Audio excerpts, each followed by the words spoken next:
Today, I would like to talk to you about seller credits when buying a home. Recently, I had a transaction where the buyers had negotiated an awesome sales price, as well as a great closing cost credit from the sellers. And during the course of the transaction, the buyers decided that they would also apply for a loan grant. Now, I don't know what the conversation was with the lender about the grant, the impact that it might have on the seller subsidy.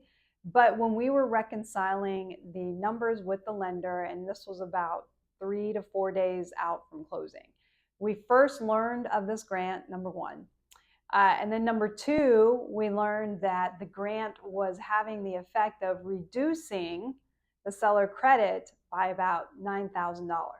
And this was a big deal to the buyers because they were going to use that to repair the roof. So I spoke with the buyer's agent. I let her know what was going on, that this is what we were seeing. And she said, you know what, that's a really big deal. I mean, I don't know if the buyers fully appreciated that, but let me talk to them and see if we can't work something out, and we'll get back to you.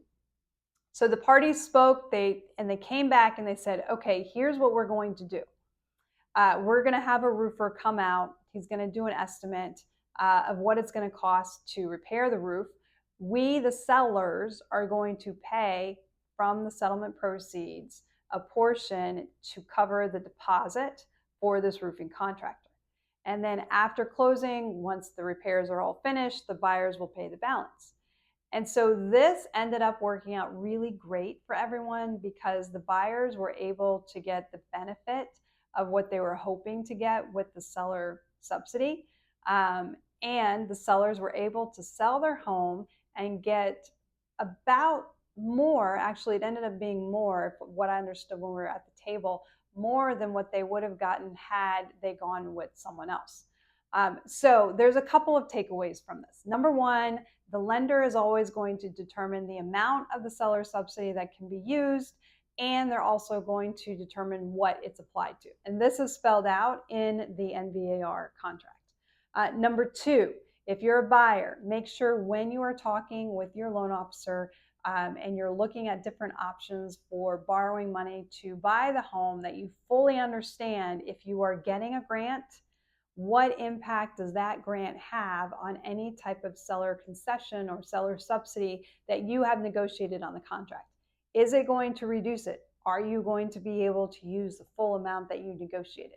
And then number three, this is more practical, but I truly believe that the reason this story had a happy ending is because both parties had two really great agents who understood and were able to talk their clients through the process and to help them understand, okay, this is the impact, and you actually might come out better under this scenario than that scenario.